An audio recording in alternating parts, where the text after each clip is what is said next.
I'd like to welcome everybody to the August edition of the Tips and Tricks SIG. Our normal format would be open forum, and then we'd go into the list of topics that I'd sent out. With that being said, I'd like to open up the floor with we've got another person coming back in. I'd like to open the floor with the first question of the evening. And anyone have any questions? What are we doing here?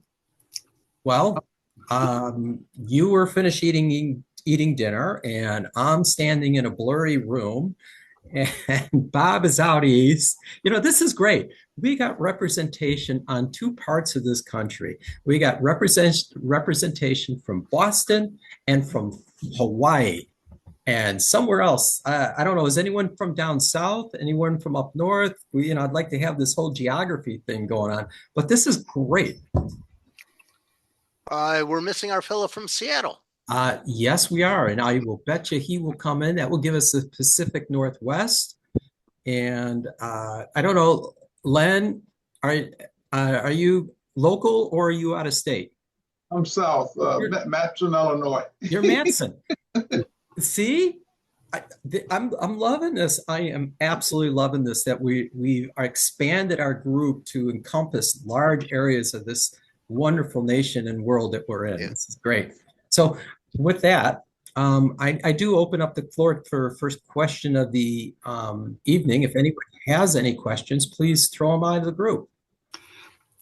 Well, I can throw one out. Okay. I have a Sound TV. In other words, I don't have Comcast. I have a Sound. Used to have Wow. Wow sold out their local Chicago area to Astound. Astound came out today. I've been kind of delaying this. I used to have a cable, came running to the house, and then I put some splitters and just split that cable to my various TVs. No problem. Okay. Astound, they came out today. What they want to do is they want to hook your TV to the internet. So in other words, they go to the individual TVs, attach a box to the HDMI input, attach a box, and then they go down and then they go to my internet router. So before, when I had cable TV, it was just cable to the TV, but there was a separate cable going to the internet router. Right. Now they've combined that. The internet and the cable TV are all on the one box, the one router. So they hooked that all up, and it was working great until 15 minutes after he left. And then the main TV, the one that's a little bit furthest away from the router, quit working. Said no internet connection. So I called up Astound. I spent, I don't know how long on the phone with somebody, 15, 20 minutes. They had me doing different things, unplug the thing from the back of the TV. They couldn't get it. So they're sending someone else out tomorrow. So I guess my question is, do other people have Astound, or do you have any service that does use internet Astound, but instead of a cable? And how do you like it? Does it work? I've been doing just fine. But everybody lives in different style houses, and odds are the one TV that ain't working right, it cannot get a Wi-Fi signal strong enough. So what you may need is what's called a repeater to pick up the Wi-Fi signal closer to where the router is at and repeat the signal to your TV that's probably the farthest away. Yeah, they're sometimes called extenders. Extenders, repeaters, they got they're all the same basic hardware. So I wonder if that's something that Astound has that they're going to give me or sell me, or I have to go out and buy something on my own. I'll ask the guy tomorrow, I guess, when he comes. Some provide it, some don't. It depends on what their tests reveal. Right. Okay. And even if you have to buy it yourself, it's better off because unless they do a one-time charge for the device, assuming you do need it, the cost normally of like your modem router is a $10 or $15 charge per month. So it can be cost effective by getting your own modem and router. You just have to register the modem with your Astound or whoever you're using so that they know what's going on, and then you return what they gave you and save money, probably starting about 1 year after you purchase the new stuff and put it in. Yeah. And there's another advantage if you have your own. You could set up some kind of a mesh network, or you could set up several extenders. You can configure your own. Yeah, ranch style houses, and I don't know what you've got, and some real tall houses that have you're in the basement with a modem router. It's supposed to be at the highest point of a house. So Well, when the guy came out today, because mine is, when it was put in, I don't know how many years ago, 25, 30 years ago, whatever, it was put in at I have a tri-level. It was put in at the lowest level. So when the guy yes. came today and I asked him about it, And your problem is probably on the highest level. yeah, actually only the second level. I don't even That's have right. anything on You the need top an level yet. extender repeater. Wait, the guy came in today and what? What happened? Well, that's when he attached I have 3 TVs. He attached the boxes to them. He set them up. He had them all working before he left. And then he left. And like I said, 15, 20 minutes later, one just stopped working. But No, it's all no going internet by connection. Wi-Fi. That's all going by Wi-Fi. Wi-Fi is notorious for not having a constant signal level. That's why a lot of people, when especially they're on Zoom or something like it, they use cable into their computer for a nice, strong, steady signal. Now, in your case, the Wi-Fi worked well enough while the guy was there and for about 15 minutes, but then your Wi-Fi signal changed somewhat. And so now you don't have a strong enough signal to pick it up on the upper level. That's why you got to have an extender or repeater, period. You know what I did, Tim? I had that same problem a couple of years ago. And my modem router was on my top floor where my computer, on my office is. The wife does a lot of her work down in the basement, and she could not get Wi-Fi down there. What I did was I put my modem router on the first floor, the level floor, so that it had equal distance for upstairs and downstairs. I have not had that problem since. Okay. I did get that extender. It really didn't help me. I got it on a box now, but I used it for a minute, but it really didn't help. I got Comcast. What they did, though, they came out and they put a booster on their cable coming in from my house to boost things up. But even before that, I was having the problem about not getting Wi-Fi down in the basement. But when I put it on the middle floor, I was getting reception upstairs and downstairs. I stopped having the problem. That's true too, but a lot of people seem to have the internet and the modem router coming into their basement to begin with, and they can't get to the upper floors without the extender, etc., and they can't move it to the middle floor because they would have to have a lot of rewiring done. At Right. any rate, the norm is to have it as high in the house as possible because radio waves are affected by gravity and they'll pull down like an umbrella in a matter of speaking. and normally are available in the basement, but it depends upon what the signals have to go through. Tim, slight correction. That's not gravity, it's geomagnetism. Okay. Yes, yes. I like that. And I do second that. The waves do come down kind of like an umbrella, if you will. They don't necessarily project up very well, but they do Right. come down. In my house, I do live in a ranch house, and I have two extenders, and kind of equidistant, if you will, or although one of them, not equidistant, one of them I have hardwired to my router itself.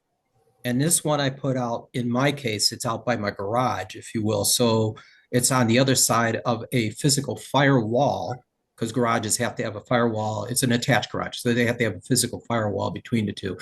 And so I put the other one on the outside because my Blink cameras can work on the outside of the house, get to that device, and transmit it through the network, and I can be able to use the system real well. But I have done that with extenders. I said I got three of them running in the house, and I found it very beneficial to have them all going.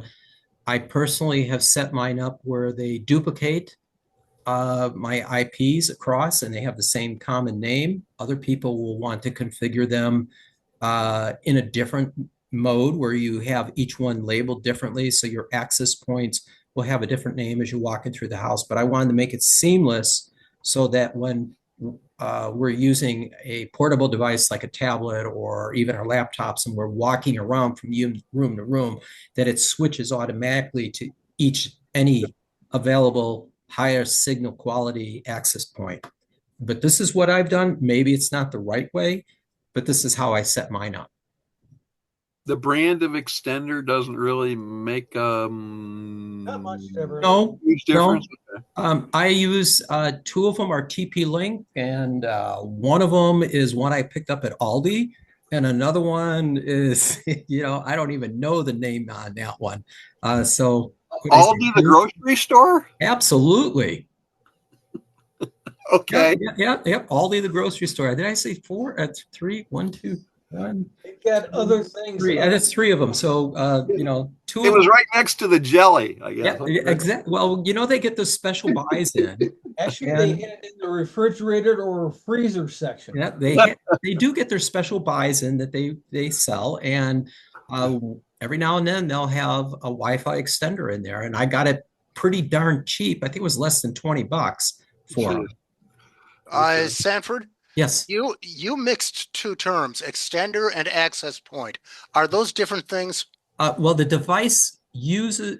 Thank you for catching that. The device itself is called an extender, but I set them up as an access point Instead of an device- extender. That's a network term, the access. Right. So they're accessing and they're duplicating my network configuration in my house. Extender and a repeater are the outside box name or reference. The access point that he's referring to is a network connection feature. Right. Okay. Is that the same like as one-way versus two-way communication? An extender sends it out, but No, it's all two-way communications.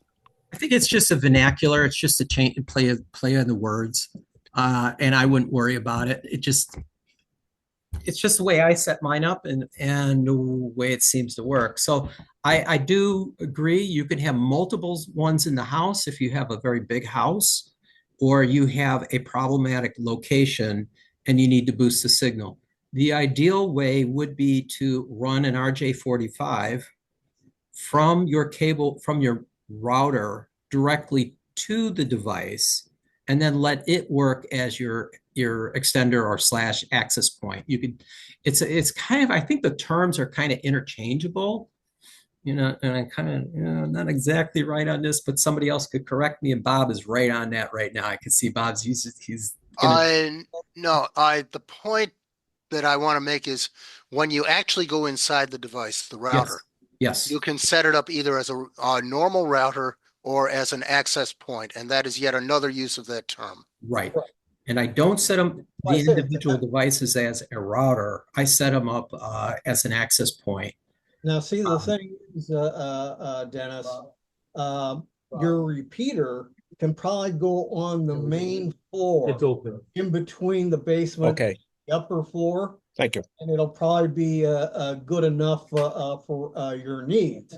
It doesn't, if you try and put the repeater extender up in the second level, it may not be able to grab that signal any better than the TV does. Right. And that's if you're using it as just a device that you plug in to the wall with no hard wire between your router and it, then it needs to be in a location that it can pick up the signal from your initial broadcasting device. That is your router. Your router is going to daisy chain it, or the access point is going to, extender is going to daisy chain. So it's going to pick up the signal from your router and then rebroadcast it to the other part of the house. However, if you don't have a strong enough signal in initially getting to it, it's going to depreciate the signal it could broadcast out. If that makes any sense. Yeah. Well, I mean, it sounds like what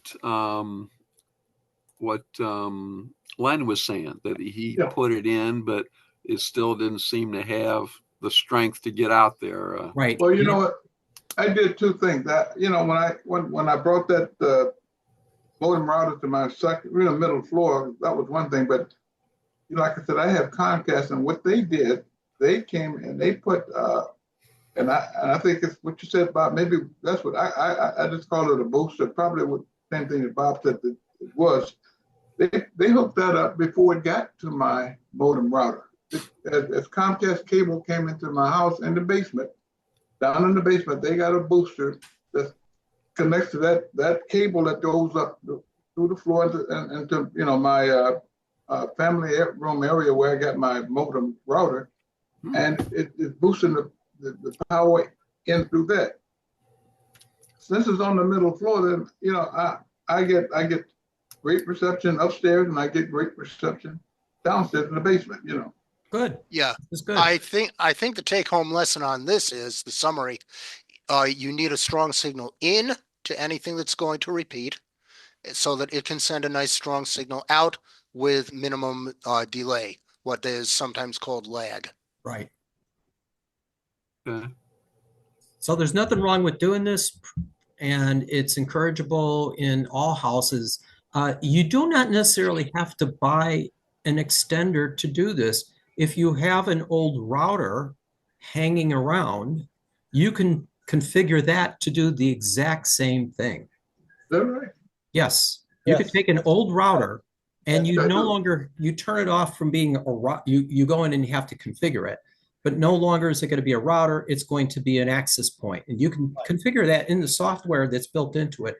And then it will more or less act like a mesh, go to your original router, your source router, pick up the signal and retransmit it across your house. Basically there, what you need to do on the old one is in configuration, turn off it assigning IP addresses and set it as a port forward for the current, give it the route for the IP address of the real router and let it pass through. So it's acting like a switch basically, but it's Yeah. a wireless switch. So repeat that again, Pete. I was kind of jotting that down. So shut Okay, off. the Shut one off you're where it's adding- assigning. in the software setup of the router you are decommissioning as a router. You turn off assign IP addresses, Okay. and then you make sure that the path is set up for the IP address of the real router, which is probably going to be a 192.168 something dot something. The default that's- would be 1.1 1.1, but most people for most that people. are technical don't leave it as 1.1 because it's too easy to break into. Yeah, and nearly every manufacturer has a tutorial on how to do this Right. online. And Okay. it's relatively easy to do. It relatively easy. It just takes a little brain power to make this happen. There's also YouTube videos. There's plenty of YouTube videos. YouTube. Meaning that you could actually look up the individual name of your router, if you will, and go and find a video on how to convert it to an access point or as an extender. I have several ASUS routers laying around, ones that I always move up in the world of routers, and I keep the old ones as spares. And those you can turn around and make them into an access point. Just make sure that you're dealing with the specific model and the specific production run. Right. Sometimes the models will have little letters after them, like A or B or AB. Right. And as soon as you hook it up, do a software download for the BIOS on the router. Right. You do a That- firmware update for sure. And that would be advisable if you've not done this on any of your routers in the past. You should go in at least once a year, if not more than that, and see if there is a firmware update from the manufacturer. And usually there's a link somewhere in their dialog boxes to go and download a firmware update from the manufacturer. Be advised, anything over about 3 years old may not be getting its updates anymore. Possibly, Not after 5 years. generally, but not always true. I mean, I got ASUS routers that are still getting older, getting up to updates, but ASUS is still doing it. Yeah. ASUS is a very good company for maintaining Right. backward compatibility. Now, Many other companies aren't so good. my extenders do not necessarily get updates. Those specifically that Aldi one, no, that one's not going to get an update from that one. But some of the other brands, generally, the extenders don't get very many updates. But those, again, you'd want to IP address into that extender and see if there's an update, firmware update from those. And how to IP address into it, it's in your manual that you got when you purchased the device. And that's one reason to change that 192, 168 number. So Okay. that it's not 1.1, because then your extender, you can actually go to all your individual extenders. So Unless you have your extender actually get its IP address from the main router. okay. Got it. And then with that, if you go to your main router and you look down the list, that extender would be listed in there, and you'll see the IP address listed on there. Write it down, and then open another window in your browser. I probably should have mentioned this before. How do you talk to your router? Your router you talk to by opening up your browser, and then instead of typing in www, you type in the 192 period, 168 period, and then whatever those numbers are. And in the case of your router, by default, it'll be 192 period, 168 period, .1.1. Those are the default ones on most of them. And they'll bring you in the door. They'll get you to a login screen. You have to put in the name, your login name, and a password. Well, I hate to burst your bubble there. First off, this whole conversation is way over his head. Okay, all right. And Second problem, he has us down, so do I. They use 192.168.0.1 okay. for the gateway. Again, Yeah. I said most, but not all. And Comcast uses 10.0.0. Right, something.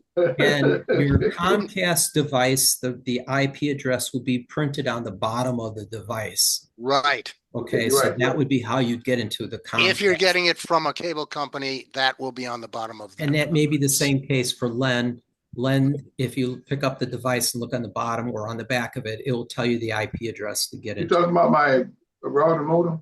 Yes, Yeah. sir. Yeah. Okay, no, I bought that myself. I didn't rent that from Comcast. I didn't believe in paying a monthly fee, so I went and bought my own modem router. So you own your own. Correct. And I've been doing that ever since day one. I think you guys told me about that 30 years ago. Good plan. Good plan. And that's just saved you, what are they, $10 a month they charge you for those A things? bunch of money, yeah. You know? It saved you enough to get several routers. Oh, yeah. $10 a month. Right. If they were charging you $10 a month, that's $120 a year times 30 years. Well, you bought yourself a couple of plane tickets to somewhere. Where are you going? You know, you're you can go absolutely- visit Pete out in Hawaii with this money you saved right now. Yeah. And I hope we kind of address this point here about extenders and Wi-Fi routers and access points, blah, blah, blah. Does anyone have any other questions on this topic? I will ask Dennis, are you pleased with the service from this Astound TV?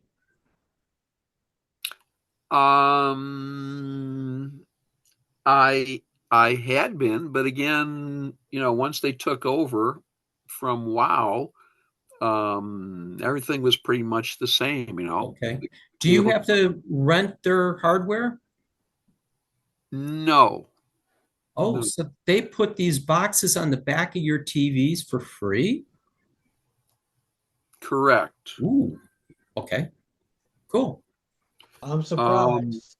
Yeah, they shipped me a couple boxes months ago and gave me like some instructions on here's how you can do it, which basically was remove the cable from the back of your TV, plug in their box, and then call this 800 number to get it going. But the guy who came out, he did a hell of a lot more than that. I mean, he went to the box on the outside of the house. He checked leads. He connected. It looks like he was reconnecting wires. He did all kinds of things that they never said anything about in the instructions they sent me. So. And did you have to pay for this service call? Pardon? Did you have to pay for the service call? No. Okay, good. So I finally called. So the way they worded it when they sent the letter is they kind of expected you to do it yourself. Right. But the way it was worded was for those who decide to self-install. I caught that phrase in one of the paragraphs. And then I said, oh, there's my solution. I'm not deciding to self-install. I'm going to call them. So I called them and they set up an appointment, came out and they did it. Okay. Most of them are doing it that way, even Comcast. You know, You mean internet now? Yeah. They'll got ship you the stuff, and then if there's anything that has to be returned, you have to ship it or drop it off somewhere. That's right. Even in my area with Comcast, they offered me, in fact, they're asking me to upgrade my equipment, probably a new DOCSIS standard. But anyway, they are gearing it towards self-install and you return the equipment. We're paying up the nose because are you paying a monthly fee for your boxes? Yeah, I am. I am too. Plus, we got the in-house service agreement. So if anything happens to our Comcast, they'll come in at any moment and just fix whatever without. But we're paying an annual fee on that anyway. Yeah. And we're about to drop Comcast because I can go to Hawaii if I stop paying Comcast bill, and I think you guys know what I'm talking about. I've got third party. I went about my Amazon sticks, and I think you guys are familiar with those. Yeah. And I got a third party software called Apollo. I don't know if you guys have heard of that or not. And Apollo it's working through the sticks, and I can get twice the amount of channels through that than I do with Comcast. Yes. And I'm only paying one fee per year. I'm only paying $165 a year for that service. I've never heard of that, Len. It's called That's Apollo. Apollo, APOLLO. A lot of people have been dropping cable TV like crazy because of the darn costs. Keep escalating right up the wall. Right now, Comcast, we're paying over $300 a month for that service. Well, I dropped That's a lot. Comcast when I was at right around 250. Len, who's giving you the server? Who's giving you the cable to the house? I'm getting that through Comcast. If I drop Comcast tomorrow, I'll try to continue getting their internet service. But as far as their TV service, I'll drop. Or I have not explored the other options on how to get internet. But Well, I mean, through WOW, which I also had, I had all three services: phone, internet, and TV. And when Astound took it over, I just dropped the TV altogether and cut my bill in more than half. Well, yeah. Well, you figure I can go from 300 plus a month to 165 a year. I call that a savings. Yeah. Yeah. If you can get the basic internet by itself and you get a good deal on that, then yeah, what you're talking about, cable cutting or cord cutting, that is a viable option, provided you haven't had a lot of premium services from your cable provider. Len, you were talking about this Apollo. Can you specify what it's called? Apollo what? If you, it's just called Apollo, and it's in order to get Apollo, you can't use dollars. You got to use Bitcoin.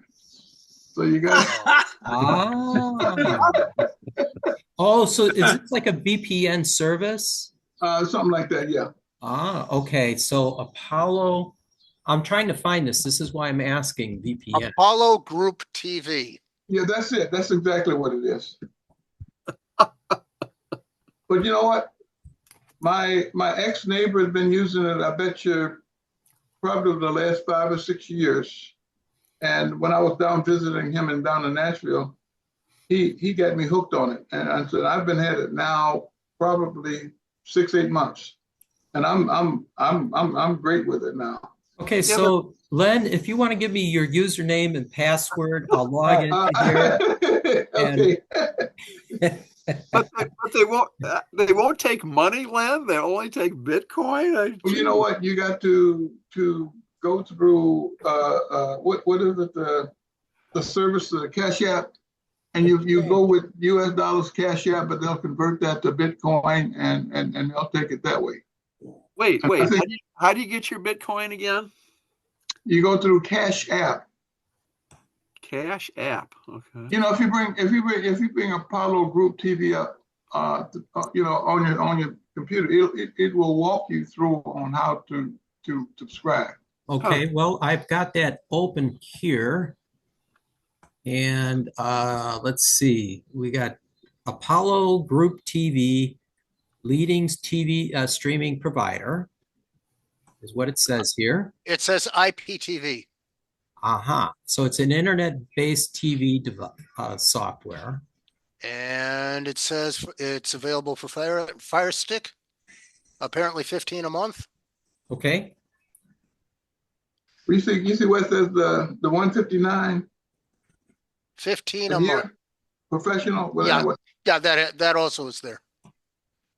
That's per year though. And 1 year ago, Reddit had a thread and they were complaining about a lot of buffering. You don't get that problem, do you, Len? I do get some buffering. I won't deny that.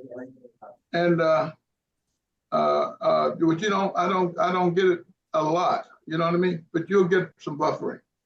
Yeah, lots of channels, cheap price. Yeah, Okay, but so you can, you have to be careful because IPTV, there are some providers that are giving you only the free stuff and other providers that are using content they're supposed to be paying for. And legal services get on your case because they track down your IP address. Yeah, but the Reddit thread explored whether or not it was illegal VPN, et cetera, et cetera. And it turns out they probably are not. They're just giving you the free channels. okay. So then on the bottom of the screen, the display, Bitcoin's in the middle, but Cash App, Len, you were saying Cash App, so you can pay in cash if you want to? You know what? When you go in the Cash App, they'll say, okay, you're supposed to deposit X number of dollars in the Cash App that's equal to the amount of Bitcoins that they'll need to pay for that service. The amount of Bitcoins is going to equal that 159, dollars or whatever in dollars that they're going to ask for. How do you pay on that Cash App with a credit card then, or? Yes, you can. You'd have to set up through a credit card or whatever you want to use to do that. And that's what I did. So you get 5 devices per user. So you'd have like 5 Fire Sticks running. You get 1,000 plus channels, HD channels from United States, Canada, United Kingdom. Wow, you get a lot of different areas you can. And you get all of that. You get sports, entertainment, news, kids. And I think they have a movie section that just unreal. You can just name a movie that you want to watch, and it could be 30 years old or more. Right. Just name it, and it'll come up, and you can watch it. The other thing, they'll say in theaters now, you can't get the ones that current ones, but if it's still in theaters and it's been in theaters maybe 3 or 4 weeks, you'll be able to get it there too. Have you? Go ahead. Also be careful. There are lookalike websites which are scams. So make sure you get the exact website. Okay. Yeah. And that's the truth. You got to be careful because they got scammers out there. Apollo, it's called Apollo Group period TV. Right. So now we learned something new tonight. Thank you, Len. Well, thanks. I still haven't asked my question for the night. You guys gonna help me later. Yeah. Something else. It says in the Reddit thread that this works very well with NordVPN and other VPNs, but you don't need a VPN to use it. Right. Okay. You can actually set that up on your, if you got a laptop or a whatever, you might be able to set it up on your phone. I don't know, but look, you got to be within range. Right. In the whole bit. There are various reasons for using VPNs. One of them is so that you won't suffer from this problem of priority fast lanes, and you won't have one. With a VPN, your internet service provider can't tell what you're watching, and so they can't slow you down. Well, see, that's the other thing, and they'll be trying to get you to buy their VPN service as they speak, when you go on there, and that's why, because it won't slow you down. Yeah, but you don't have to buy theirs. You can use anybody's. I can read. Let's make a segue here about VPNs. Someone want to tell us what is a VPN and why I need one or why I don't need one? It's a virtual private network. Thank It you. isolates you. You're hiding your IP address. Okay. You know what? It I'm sorry. creates a tunnel. Go ahead. It creates a tunnel from your device to another device that is secure and encrypted. The first time I heard the word VPN is years, I'm going back maybe 20, 30 years. I had a knee operation and I was at home for a couple of weeks, but my company sent a laptop with VPN on it so that I could tie into the company's system from my home. And like you guys said, it's nobody else could get into it because it was an encrypted service, you know. Yeah. And that's the first time I heard about that, which I thought was cool. On the other hand, that's VPN tunneling. That's not a VPN service as it is commonly used. VPN services balance your signal to different servers in different countries so that the country of origin is often obscured. Okay, wow. Okay, that's what I think. That's what the Apollo's doing. The Really other good. thing that occurs with a VPN, if you, like Sanford, I think, owns a VPN router, he can be somewhere else in the world, set up a connection to his home router, and that's an end-to-end point encrypted tunnel. But when you are using a VPN service, you are going from your location, wherever that is, to their server that you have assigned up for, and then your signal becomes public, and it's public everywhere else. So there's no endpoint to endpoint encryption on normal VPNs. Well, it depends because there's also, I'm not going to get too much into it, but there are totally encrypted, supposedly end-to-end VPNs, such as Tor, which is a browser, and that involves special kinds of routing. Again, I won't get into details. Well, that's only through like Tor, but generally speaking, VPNs are either set up by you, and that's endpoint to endpoint, or you are using a service and you go from your location, wherever that is, to the server that you are closest to, and Right. then the signal becomes public domain. And there's the only thing it does is it masks your IP address to that of that server endpoint. Okay.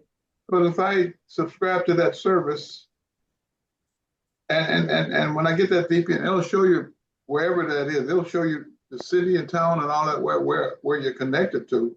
Well, all I guess everybody else is connected to the same one.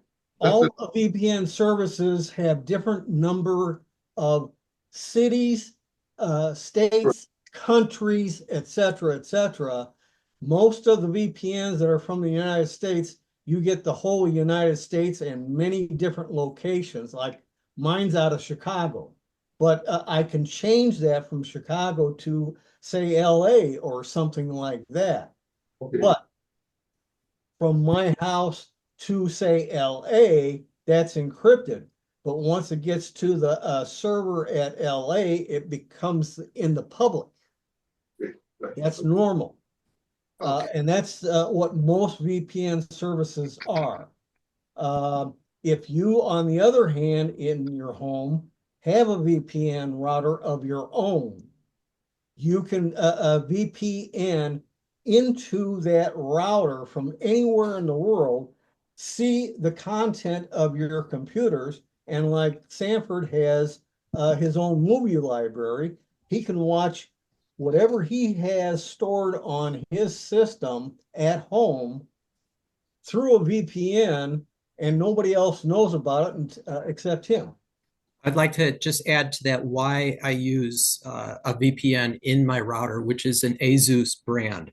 The ASUS brands offer free, not all the routers do that, but they offer this VPN service that's built into the router. In my particular case, I employ it and use it when I'm traveling. I could be sitting in a Starbucks or a place that's easily hackable, libraries and Starbucks, and anywhere where I can access a Wi-Fi access point or log into their, like McDonald's, if you will. So I'm sitting in a McDonald's and I don't trust their network. You never trust those local networks. So I will use the VPN that will encrypt my signal, go through the McDonald's, but it's encrypted, go to my home, and then it's unencrypted and goes out to the internet. So therefore, when I'm at these places that have vulnerabilities, I'm shielded from this vulnerability. Right. That's the idea of the VPN, really in a nutshell. You are trying to circumvent your local ISP and maybe a local like McDonald's, Starbucks, etc., Wi-Fi service, so that you don't get what's called a man-in-the-middle attack. That means that one might have a laptop and they have set up their Wi-Fi so that it looks almost identical to that business's Wi-Fi, and unsuspecting people who don't pay attention to what they're doing connect to that person's laptop, and everything they do on that Wi-Fi connection, if it doesn't have VPN, is seen by that individual and probably recorded. But I That's a don't man in the middle understand of that. but I don't understand how you connected. So you're sitting in Starbucks, Okay. and what you still have to access the internet somehow how do you know which is the good one? Okay, Go there ahead. may be anywhere you are, your wireless is going to see a number of different signals. Its default is to connect to the strongest one.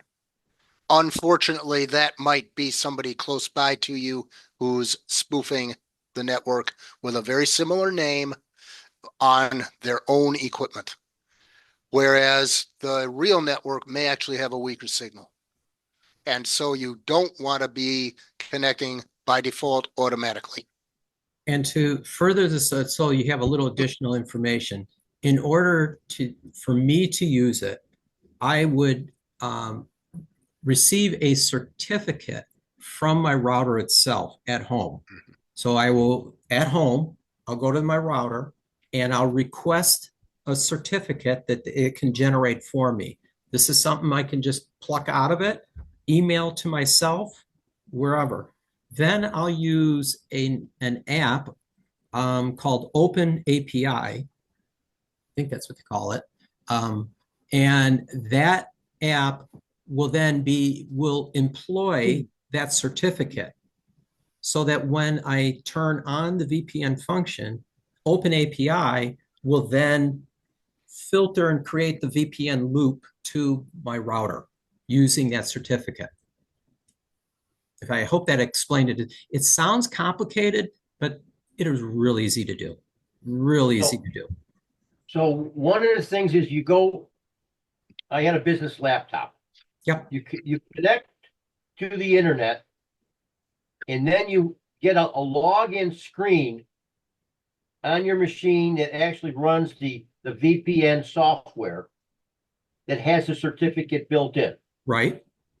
So you give it the login, and depending on how secure your company is, you might have an automatic code generator fob, or you may just have your normal username and password that you have to put in to put your credentials in so the software can recognize you on that machine, so that the network at the business can then see that you are in fact a trusted user on their network, and then they create the pathway back.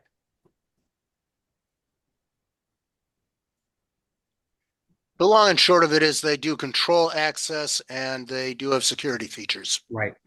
And even if you connected to one of those nefarious machines and you're running a VPN, they can't capture it. They can't capture the data because you're encrypted before it gets to their machine. And that's what Apollo does. When you do subscribe to Apollo, they will give you their username. You don't have to sign. They'll sign your username and their password. You don't come up with your own anymore. They will assign it, so they know who's who. Okay. You. The other thing is, you will never talk to anybody over the phone. everything is done either, through the internet. I mean, but they won't talk to you. You can email. They may text you, but you won't talk to anybody in person. Which they can be a hassle for a minute. Especially if they're having a problem. But they're good. I enjoy the service. Okay. All right. I think we hacked this one to death. Shall we Okay. move on to a new topic or question? I got a new topic and question, Okay. and it has to do. And I'm one of them old school people. I'm still using Windows 10, and I'm getting ready to do two things. I'm probably going to update my wife's laptop, and I'll upgrade my desktop here, and with new machines. The new machines will probably come with Windows 11. Currently, from you guys, especially Bob and Tim, I have installed Macrium Reflect on both of my units here, and I've created the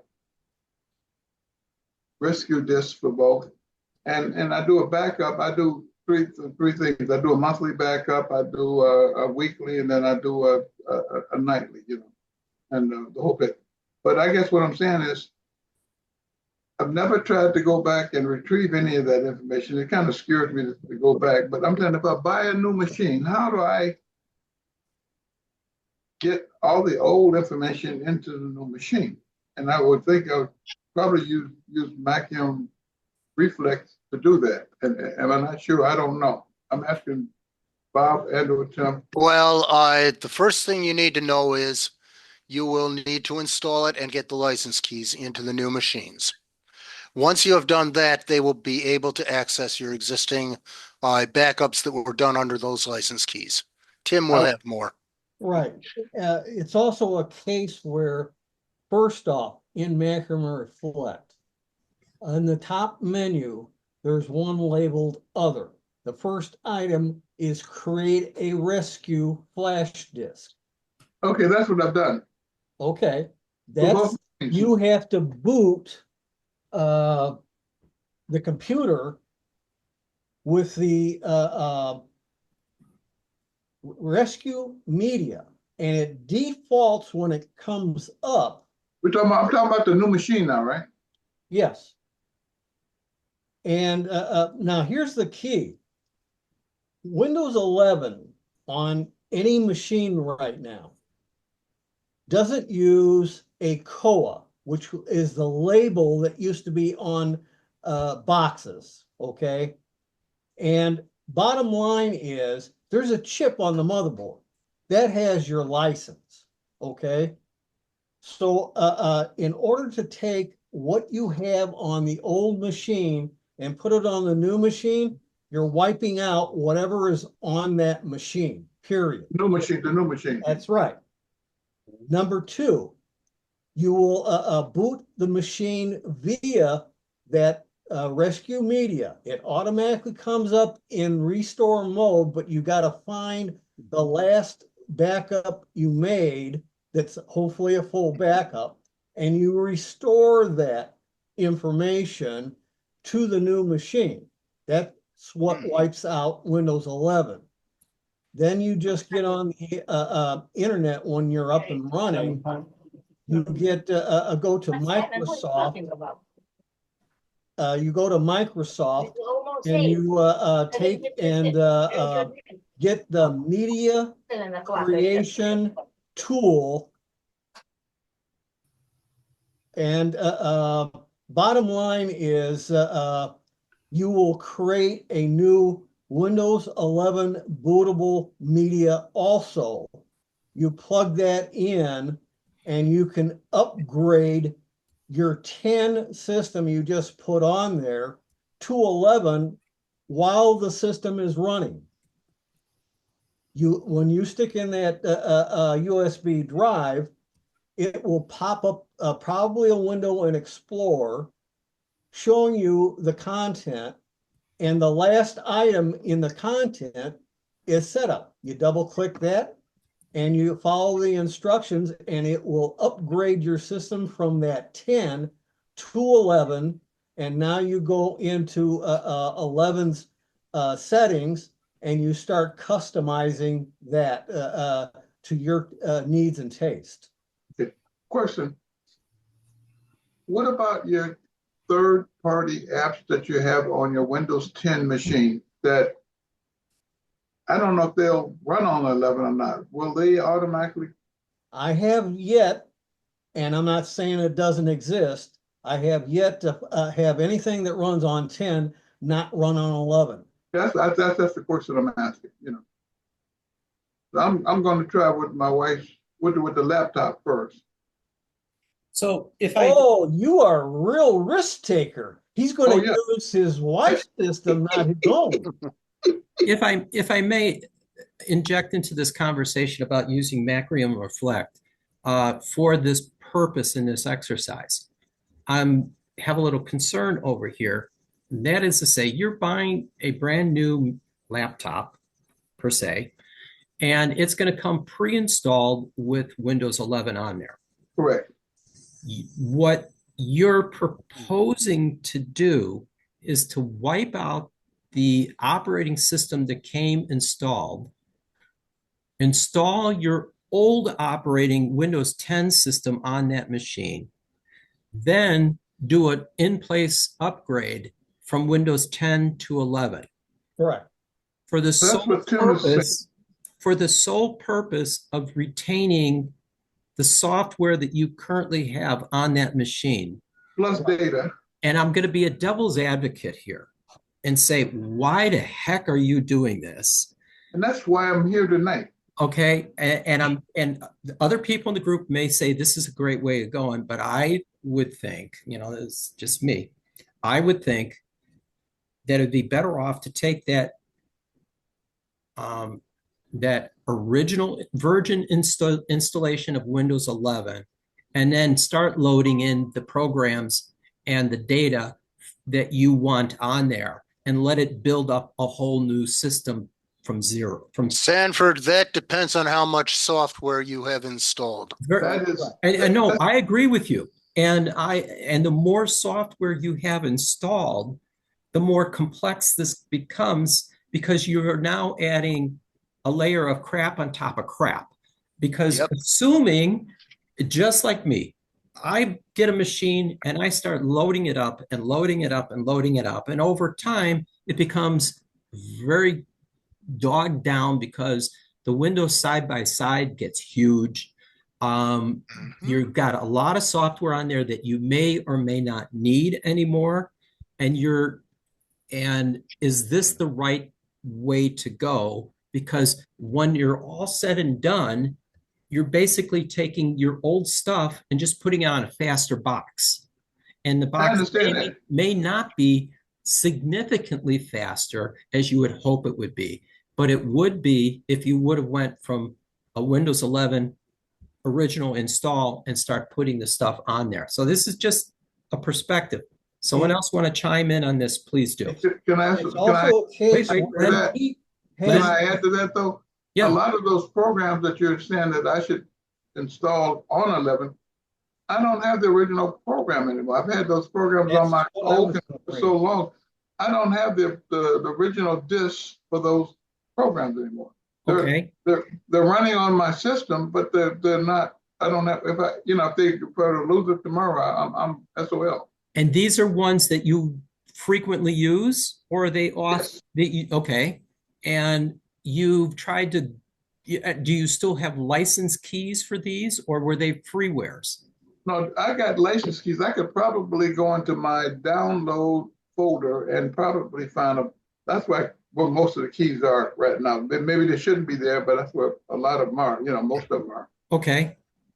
And, I guess this is just a perspective of mine on that. I have done similar, but I've not done what you said about taking Windows 10 and moving and reinstalling it on a new machine.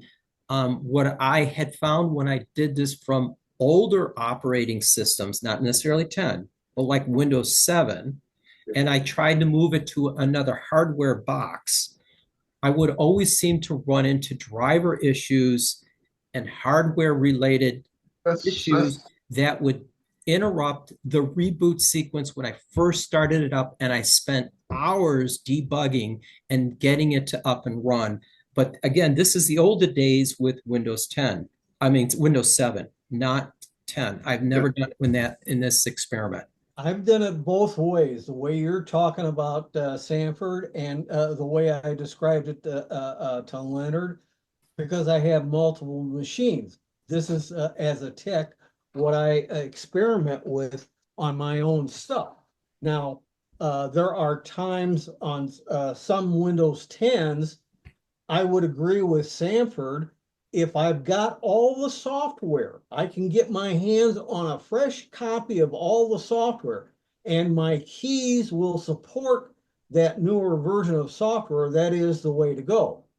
But if you have keys, meaning you paid for the software, you probably only got to the end of that year or 1 year total time, and then you had to get a new version with a new key, which means you paid more money, and it keeps going. That means that old key would not support the newer version. You would have to just get the newer version and pay for a new license flat. Yeah, I see what you're saying. Okay. And so that's an avenue that you can explore yourself. But a lot of people are on budgets such that they may not be able to afford to do that, depending on what the cost of the software is. Okay. Now, if it's common software that you can get as freeware, you got no issue there. Those pieces of software, you can ignore them on the old system because you're probably not updating them to the current free version. And that's what you really need on the new system. Tim, can I ask you a question though? Say you went that route, but say I want to reserve the data that old system has created, and I want to put that with the new. And you think that'll run smooth if I do that? To a point. Most of what you're going to probably want to transfer is the downloads folder, because that's where your keys are at, the documents folder, music folder, video folder, picture folders, and that includes their subfolders. Exactly. And then once you've got that, you have to make certain that on the old system, on old software, they are saving all your data to one of those libraries. Some of the old software did not do that. They saved it in the programs folder under that program. You can also use, instead of like Macrium Reflect, you can use OneDrive as a depository to transfer the files from the old computer to the new computer. That's the other thing I heard about. It's in 5 gigs. Yes, but 5 gig is a lot of data. I grant don't you have that, 5 gigs. but you couldn't fit into it. That's me. Yeah, but That's not Len. We're talking about not Len. I know of a lot of other people that Okay, are very voluminous. Tim, let's be positive here, okay? It is possible to do this as an alternative instead of just doing a backup and restore. You I can use understand what you're saying. OneDrive as a location. This is according to this article, and A lot of people can do it this way because they are under 256 gigabyte or smaller drives in their computer. That's realistic. But because they're not saving tons and tons that'll exceed the 5 gigabyte limit. right. You can also use just an external drive, and just copy. You don't even have to do. You don't have to use Macrium Reflect. You could just. That's what I was doing. That's what I was doing. I'm still doing that to a degree, Right. until I was told about this Macrium Reflect, and I started using that. Right. Well, the advantage to using transfer programs or backup and restore programs is you get a certain amount of compression. So you don't have as much data to transfer. Right. If you're doing just a copy paste, that can be very slow. Yes, Yes. it can be. Yeah, and it is. I know about that. And so bottom line is there are umpteen ways for anything and everything you can do on a computer. There is no single way of doing it. Okay, and I can believe that, you know. And so, but when is Windows 10 gonna not be supported anymore? What's the magic date? 2026 October. Yes. 26. So I October got a 14th, year. 2025. But there are 2025, huh? extensions if you pay money to extend the life of security updates for Windows 10. But at the moment, we only know of 3 years. And number one, we only have the prices for educators and for enterprise. And the first year is the lowest amount. Second year, you double the first year amount. The third year, you double the second year amount. That's how much you have to pay for each of the 3 years. We don't know for personal computers what the charge is going to be yet. Number two, I've only heard it one place, but the number of people on or going to 11 is much lower than Microsoft anticipated because we're all billionaires and we got loads of money that we can throw at new equipment. And so the end result is I've got one person that is well known who does Zoom meetings as the host, and he believes strongly at the moment that there is a real good chance Microsoft will make a new replacement for 10 that doesn't have the hardware requirements of 11. That's what you- But I that's have not read speculation. that anywhere. I have not read that You're anywhere. not going to read it anywhere yet. I didn't say you were going to read it anywhere. I said this came from a person well known, and this is his personal opinion. Period. And if all 10 of us at this meeting start repeating this rumor, I'm sure we can get something going. Well, that's the thing. The thing that The- makes me The skeptical key is is right now the volume of old systems that cannot handle 11 is voluminous. And Microsoft is struggling to get the people to buy new hardware. And now with Copilot Plus PCs, that's even another ladder to climb because All they're right. very expensive. Throttle it down a little, Tim. Throttle it down. And I did It's want to real. state, It's very damn real. okay, but I want to circle back to one of the things that I had brought up earlier to Len. And the reason that Sanford believes this, the course of action of reinstalling 10 and doing an in-place upgrade to 11 is you are going to retain a folder that's in Windows. It's called Windows Side by Side. It's WinSXS. Go to your current computer, go into the Windows folder, scroll down till you find those WinS as in Sam, X is in X-ray, S is in Sam. Look for that folder and just right click on it and pull up properties and look and see how big that folder is. In my personal laptop here, which is only a few years old, it's already 9.5 gigabytes in size. That's Right. a lot of wasted space. And when you Yes. go and move to the new platform, you're going to bring this garbage with you. It does not go away. It's just going to Yes. stay there and keep growing and growing. But that's because you're not cleaning out that old garbage. Exactly. And that's also Can be because, but let's, Can be cleaned out. I've been doing this for years. right. I'm just saying most people don't do that. They I've never- go Most through people an don't upgrade. even They don't explore know their how- new machine. This is not an argument here, please. We're talking about what Len is going to be doing, and I suggest that you go and see how big that folder is, because that folder is going to just continue to grow and consume a lot of your hard drive space or your SSD space. And the bigger it gets, it starts slowing down your system over time. So Tim is saying there are ways to trim down the Windows side-by-side folder.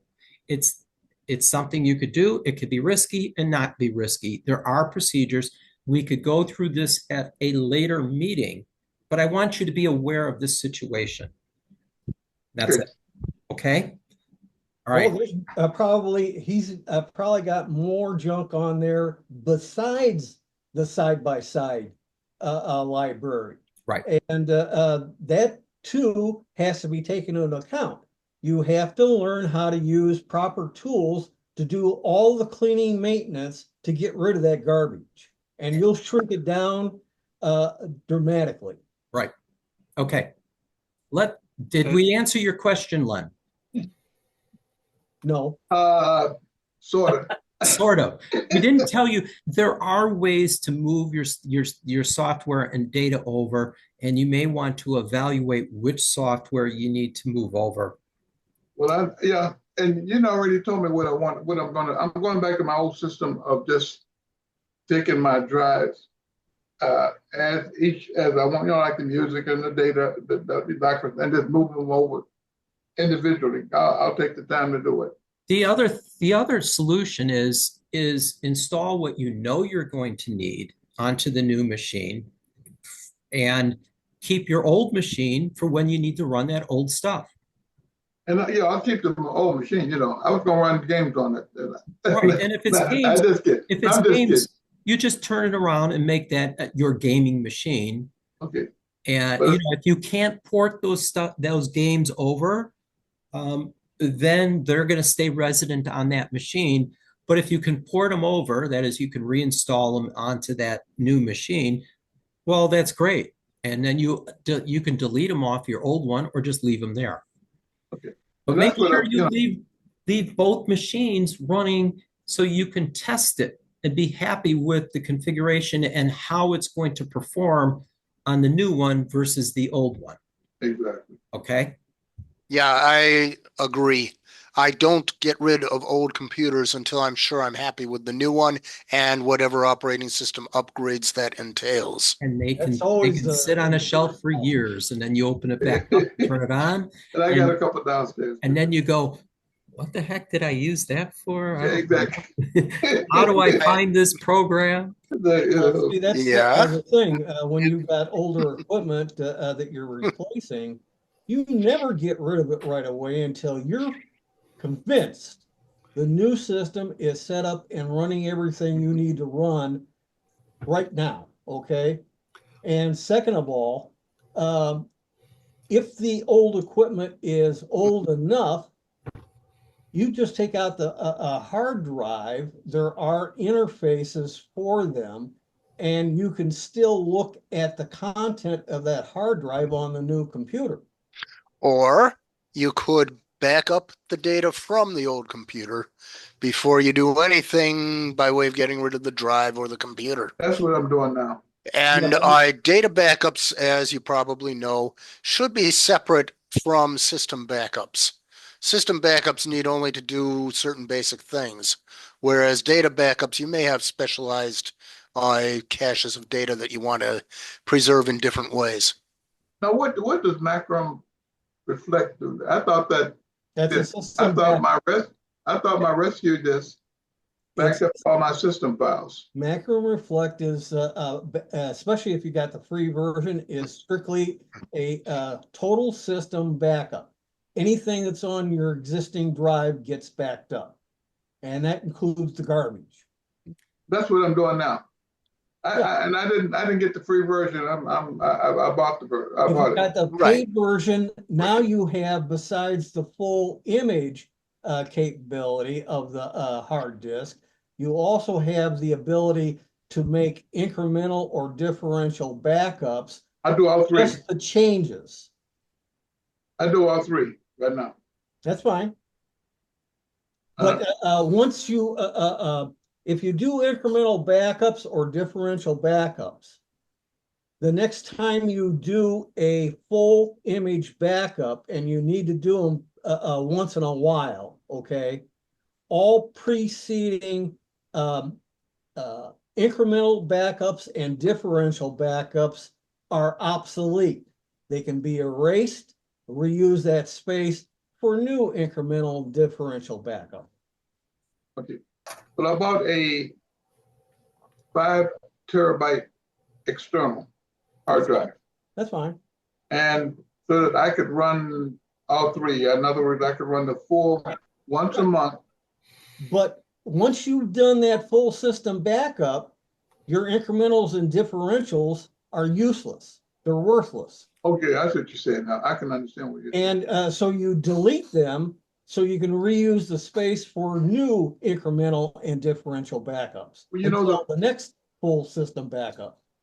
Macrium also asked you, how long do you want to keep those files? And after so long, they get rid of them anyway. That's what they're telling me. Well, yes. Yeah. For most people, 3 full backups over time is the minimum you would keep.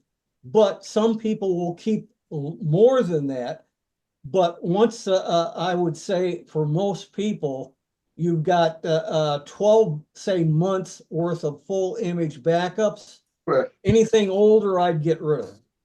Okay, got you. Okay, I understand. Yeah, There are some people that I know of that will keep all, and I do mean all, their backup information, no matter how many years it is. yeah. If you go back too far in a restore, you're not going to have your current data.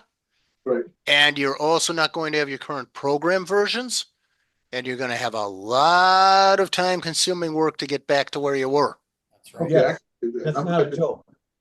Because you also get driver updates in 11 that you won't even see in 10. You have to go get them in 10. So Right. in 11, when you're doing updates, you have to go into settings, Windows Update, do a check for your updates. You'll start seeing some of the updates. Go down the list and you'll see advanced options. You click that. The second screen that comes up, you're looking at the lower half of the screen for optional updates. And as long as it is other than 0, they have additional updates that you can add in. And most of them are drivers, most of them from Intel, but also from your computer manufacturer. And this includes on business class machines, BIOS updates and other firmware update. I don't think they do that on the consumer class, even with 11. Even if they did, I would go to the manufacturer for those. Well, they're Okay. the same copy from the manufacturer. Yeah, All right. I understand. I'd like us to move on to a new subject, Yeah, you guys are getting whatever it over my could head. be. You know, Len, you've taken out, you've monopolized a lot of our time, which is fantastic. I love the conversation. But Harry and Jim, and Pete, and Dennis, I know they got lots of questions. Terry good. Boy, he is just spot on Copilot, and he has tons of questions about Copilot. So I open up the floor to I wanna other bring up some questions in the history. group. Pete? I want to bring up a little bit of history. In this move, I found a box that I brought over from the mainland. Now, it has all my old TechNet discs from when I was in TechNet. But in addition to that, it has the complete floppy disk version of MS 3.1, DOS 3.1. I understand Southwest Airlines is still running on that. Japan was. Well, Japan was. That's a fact. That and Windows XP. Go ahead, Pete. Is it so? Okay. This was the nostalgia part, or were you saying this that is the you? nostalgia part of the meeting. Okay, I see. I thought maybe you were going to tell us that you actually found a floppy disk drive and you installed this onto. Oh, I have a floppy disk drive. Oh, okay. I have floppy disk drives on the side.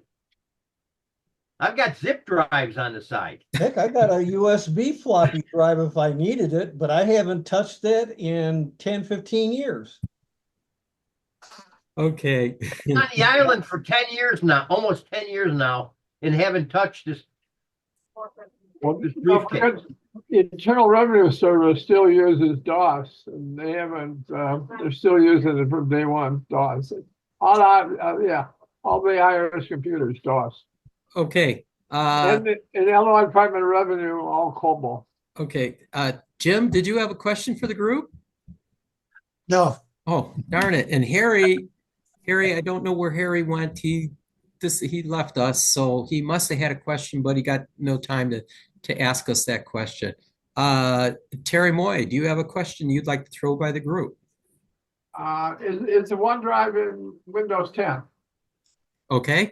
OneDrive is in 10 and 11, and I don't remember if it was in 8, but I don't think it was. I So think the answer is yes. Because I saw Sanford saying about 11, but I wasn't. If you want to delete it, okay, gotcha.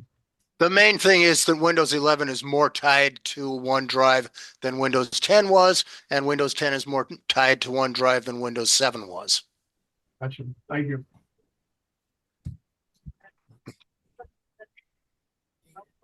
Copilot. Okay. So I want to share this one screen, and then we can elaborate on this. First thing I'd like to ask the group is, does everybody here know what Copilot is? Not really. I've heard of it. You've heard about it. Okay. Let me ask, does anybody not know what like ChatGPT is? OpenAI. No? Okay. You know what? Have you heard the term AI? Of course. Okay. Windows Artificial 11 intelligence. have AI. And ChatGPT was one of the first companies to come out with a, what do we want to call this? A large, large language model. Thank you, Jim. Thank you. A large language model. And what they did is they inputted every bit of please, someone help me with this one. Every bit of information that was available at the time, like books, literature. Mostly the internet. Internet. But they didn't really input all of that stuff. Okay. What they did was they built probability tables.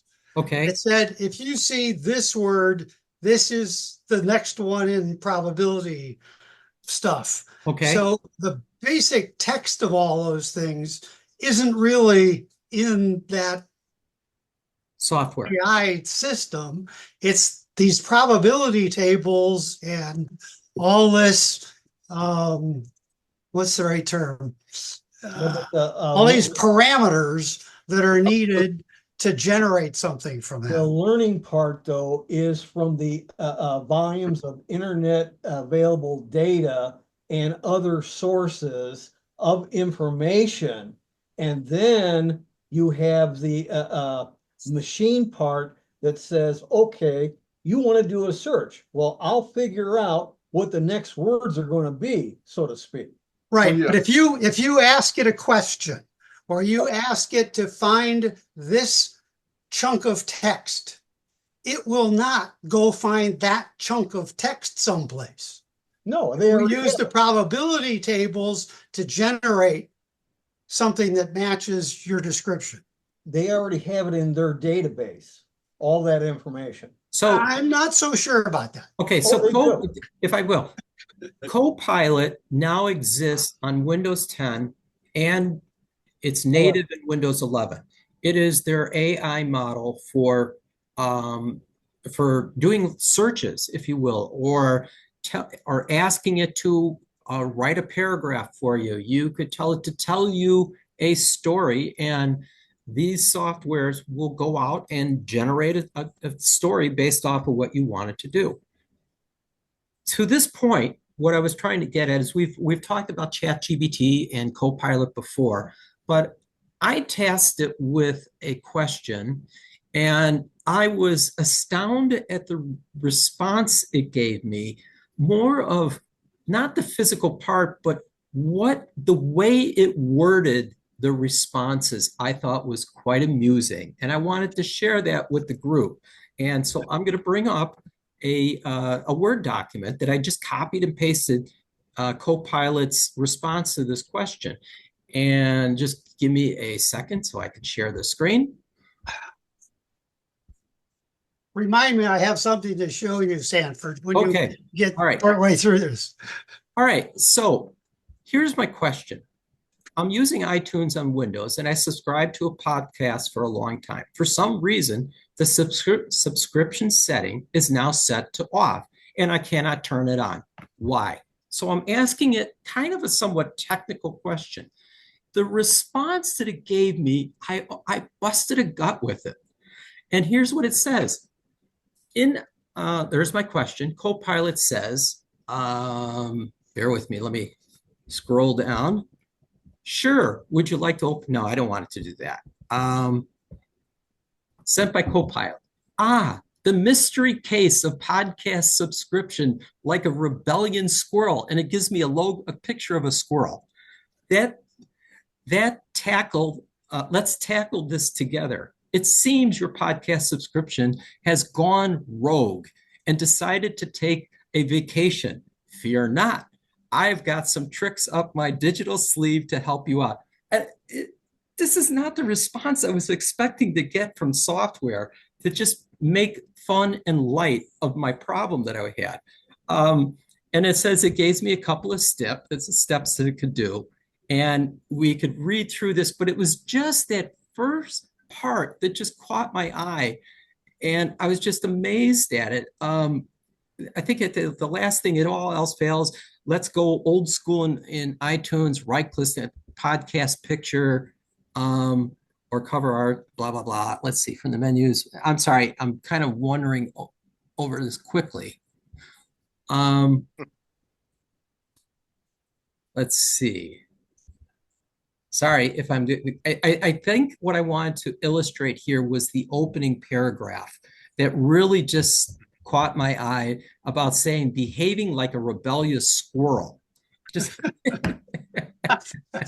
it's just like, and the setting has gone rogue and decided to take a vacation. This is not the response I would expect from a computer software program or a search engine. So go ahead. This is a book that I recently read. Yes. I guess it unfortunately it shows up backwards there. Okay. Anyway, this is by a professor at a university, and he's done a whole lot of study with ChatGPT.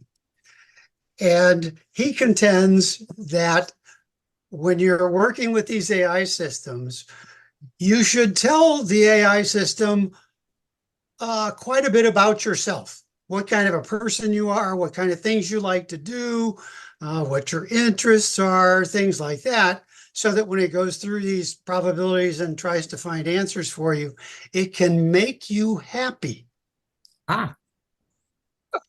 So it sounds like, at least with ChatGPT and some of this kind of stuff that he's doing here, they're trying to make it more human-y, if you will. Yeah. Case in point, this response that that's, I think, what you're getting, what you're seeing. It was more of a human response that it just came out of left field. And I look at this with that picture of the squirrel and I go, look at this. Who'd expect that? And in the AI systems, when they build them, they bring in these large language model things and they build all these probabilities, but then they typically have a set of real people who go through putting questions to it, looking at what the answers are, and then making adjustments to them. If they know the answer that they get is totally wrong, they figure out they have a way to eliminate those. And I would guess that there are things where in questions like what you did, they try to make them a little more interesting. And that's what they did. And Yep. if you guys want, I could post this response in the chat. It was just an illustration here of something I thought that was quite amusing to me. That's a good one. So, Sanford, did your issue with the podcast get resolved? No, I still can't subscribe to this podcast, and I've not been able to figure out what the heck. Did you go back and ask it to turn on iTunes for you? iTunes is turned on, but I suspect my problem is the podcast itself, and I might have to uninstall and or unsubscribe and resubscribe to it, or something along that line. It could be the podcast itself, library is offline and not available at the time. It could be an iTunes thing. I really have not figured it out, and I haven't looked at it since I did this question about a week or so ago. How to get to Copilot. If you don't know how to get to Copilot, it's not something, I don't know if I can illustrate this because it's in your taskbar automatically. If you bring up Edge, aren't there several places in Edge that you can get to it from? Yes.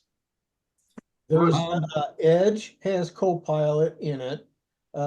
It's all a bluish icon. The one that Sanford's talking about is down in the taskbar, and it's kind of a blue and red with a little bit of yellow combination. It's like couple of color ribbons that are intertwined. Right. And it's in the far right-hand corner of your taskbar. And you just click on it and Copilot will pop up. Are you in Windows 11? I am. I'm in 11 and I also am in 10, but offhand, the icon for Copilot on the taskbar, that's running a Copilot app only. If you bring up Edge and you go to the upper right area, you will have the same general icon, but it's all bluish green color, and that brings up a side panel that's narrower in the browser. So you have both ways. And there's a third way. You can open up any browser. I don't care whose browser it is. And you can bring up Copilot in a tab and use that.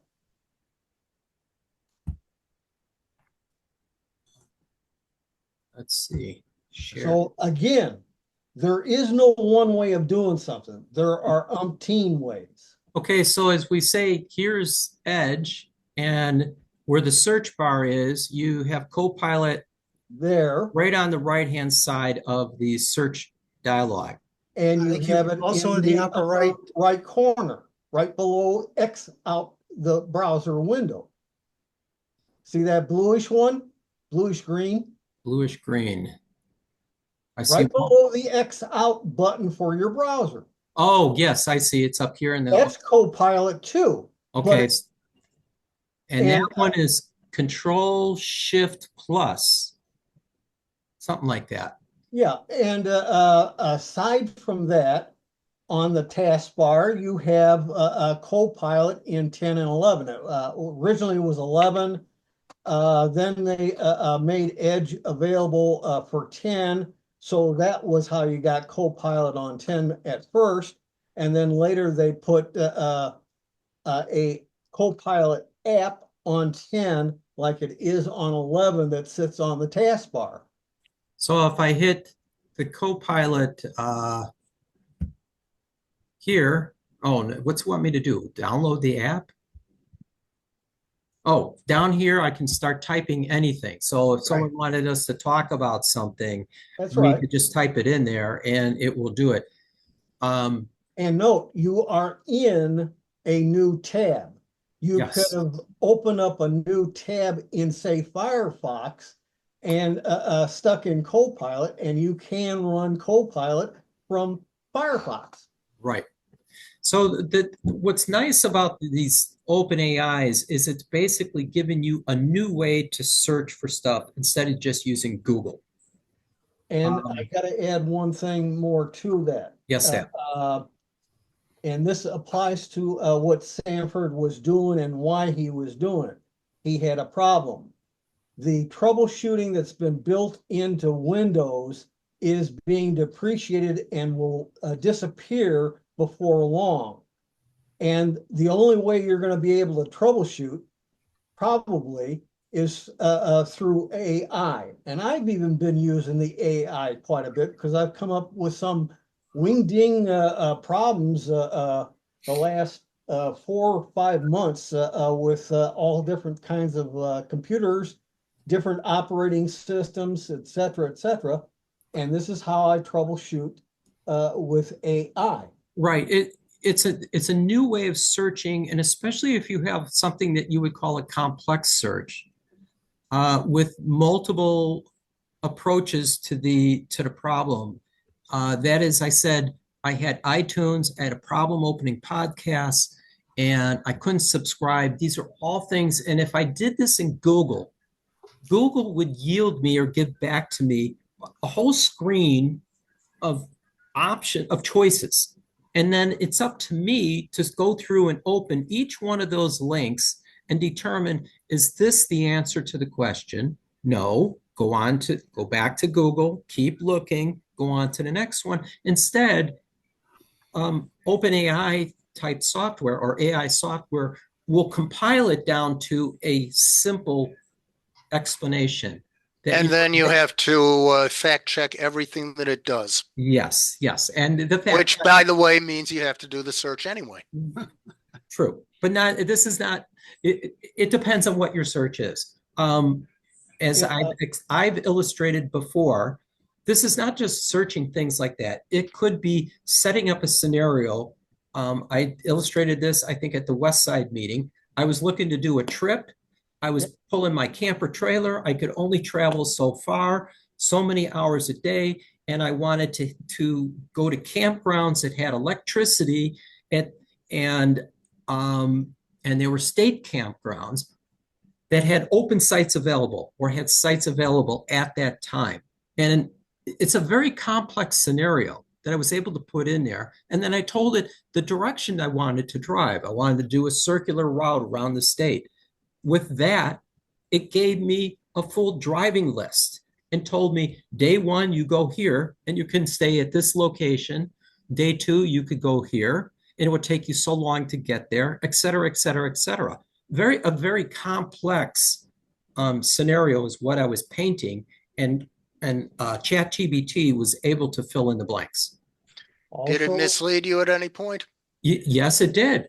It did. And as you stated, Bob, you have to fact check it because one of the campgrounds it gave me did not have electrical sites. So yes, 100% correct. You should check each one of those scenarios, but it put together the trip for me, knowing how fast I could go, how far I could go in each day. And that's kind of a complex scenario that we would normally sit down and plan on a piece of paper ourselves. But I let the computer do it this time because you try to do that in Google, forget it. You could not do that. Also, you used to be able to do that with a telephone call to the motor club. Get a printed map with directions. Yes, yes. However, to make that point, Pete, you're correct, but they will not get back to you within seconds. They will get back to you within days with that map and say, you can come back in. Today's Monday. By Friday, we may have this available for you to come in and pick up. Life was slower then. Right. Life was a lot slower then. Yes, yes. Road Atlas. Yes. In addition to Sanford's stated scenario, Terry Moy was looking for a new car. So we used ChatGPT to say, okay, here's the budget. This is what I want on my car, excluding color, and so forth, and what might be available. And I think we had a budget of $21,000. which means it's not likely going to be new, but probably used. And it came up with at least 5 different model cars that he could probably get with all the features specified for that. You could also have a car problem. What is my problem? If you can define what's going on well enough, ChatGPT or Copilot may be able to give you guidance as to what the problem is, because you have to give that kind of same information to a service garage, whether it's the auto dealer ship that you bought it from, or the garage right down the street. If you can't describe what the problem is, good luck on getting it taken care of in your lifetime. Could be an intermittent problem that only shows up once in a while, and you get a Right. certain error code that shows up in that blue moon, and you take it to the dealer, and the dealer says, I don't know, I can't replicate this. You put it into the AI, it may, and I say may, it may come up with an explanation for you. So that this goes across all kinds of things. You could even take a doctor's report, a medical report that's written in a lot of technical lingo that you don't understand, put it in there and have it decipher it and put it in layman's terms that you could understand. Amazing what it could do. Can And I- I've done this, and this works pretty decently. Not the best, but pretty decently. Can I ask one question? You mentioned Copilot, but then you're saying Chat BPT or Chat? Chat, CHAT, G as in goat, Okay. B as in boy, T as in Tom. Okay. No, P. P is in Peter. Oh. Paul, not boy. GPT. GPT. GP, Yeah. that's my P bad. is in 4. Thank you for correcting my And, vernacular. trust me out there, Leonard, there are a million different AI models out there. That's okay. Other 2, one from Google is called Gemini, and another one that's independent is called Claude. So Claude. there's your 4 right there. Yeah. So What's the third one? You got Gemini from Google, and you've got Claude, CLAUDE. I would stick with these main ones, Copilot, Oh, I've even used ChatGPT. Claude and Gemini. I've used all of them because they have different. ChatGPT is available from OpenAI. So you go to the website OpenAI and then click on the links for ChatGPT. And Okay, got it. Copilot is based upon ChatGPT. Correct. Got it. Okay. But Copilot's built into your Windows 10 machine. It's an easy one to use. They're very similar in how they operate. Right. Really, nowadays you could just choose A or B, and they'll give you the similar responses. Okay. Okay, Thank you. and the best part is they're free. Okay. That's even Hey. better. Okay, Not all are free, or they give you a limit of how many free ones you can do either per week or per month. but Copilot does not. That's free. Okay. Okay. Gemini, I don't know about Gemini much. Gemini is open to, there's no subscription. Right. Copilot, there is a Copilot and a Copilot Pro. The Pro does cost money, but plain Copilot is free. Now we're gonna take this one extra steps further before we run out of time tonight, and that is Copilot. I'm sorry, ChatGPT 4.0. You could put onto your phone or your computer that has a microphone, and you can converse with it and ask it questions, and it'll translate it into text and then give it and feed it back to you verbally so you could listen to it. So you could directly ask it, I want to drive to, San Diego, and I want the quickest route, and I only want to do this, and I only want to do that. And it will come back and tell you what to do. Another thing you could do with these things, and I found this to be fun, is you could say, I want you to tell me a bedtime story for a 10-year-old child, girl, and give it the parameters. It's got to have fairies. It's got to have dragons. It's got to have knights in shining armor, and let it take You're it gonna from that point, and it will write a story for you right then and there. And you could now have a bedtime story that you could read to your granddaughter. Or you can use Grimm's fairy tales as the source. Right. Okay. Jim, you wanted to add something to this. We kept cutting you off. I lost it. Okay. Never mind. All right. All right. I hope we've kind of gone all over the place tonight, and we never got to our topics that I sent out, which I guess is a good thing. You know, we didn't have to fall back on those topics. I will say, is there anything else that somebody would? Same topics out for next month. Okay, and I'll just build up on those for next month. Does anyone have any questions or anything that's burning that we really need to answer tonight? And I thank you guys for answering a lot of my questions, and you put a lot on my mind. We thank you. We will let everyone know that I believe elections are coming up. We'll be looking for regional directors. And also, I think our annual dues are due. So you should be getting some information from Beata about that. And feel free to donate extra if you feel like it to the club. This keeps keep our system going and pay for the Zoom access and our website and et cetera, et cetera. And Tim and I get a whopping 0 for payment for doing all this. So anyone else have anything they'd like to add? I'm good. You're good. Okay. With that, I will conclude our meeting, and